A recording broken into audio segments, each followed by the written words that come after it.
ఇది రోడ్ అనమాట. మనకు ఇది అబ్దుల్లాపూర్ మెట్టు బృందావన్ కాలనీ అంటారు, బృందావన్ లేఅవుట్ ఇది. సారీ, మనకు ఫ్లాట్ వచ్చేసి ఈ కాడి ఉంది కదా, ఈ కాడి నుంచి స్టార్ట్ అవుతుంది. ఈ కాడి నుంచి ఆ కాడి వరకు 133 స్క్వేర్ యార్డు. పేసింగ్ వచ్చేసి 30 ఉంటుంది, లోతు 40 ఉంటుంది. చాలా మంచి సైజ్ ఇది. ఇక్కడ నుంచి Vijayawada highway just 300 metres distance కూడా ఉంటుంది, ఇంకా బిలోనే ఉంటుంది. 200 నుంచి 300 లోపు ఉంటుంది. ఇదంతా ఫ్లాట్ రెడీ టు కన్స్ట్రక్షన్. ఎందుకంటే అక్కడ పక్కన కూడా ఇండ్లు కట్టిర్రు, అక్కడ కూడా కట్టిర్రు. ఇక్కడ ఒక గుడి ఉంది.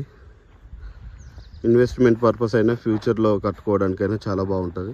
ఈ రోడ్ ఉంది కదా, ఈ డాంబర్ రోడ్డు, ఇది వచ్చేసి విజయవాడ హైవే నుంచి మనకి ఇక్కడ అబ్దుల్లాపూర్ ఊర్లోకి వెళ్తారు అనమాట. ఆ కనెక్టివిటీ రోడ్డుకు థర్డ్ ఫ్లాట్ అవుతుంది ఇది. 133 square yard, east face, 30-40 size. చాలా బాగుంది ఫ్లాట్.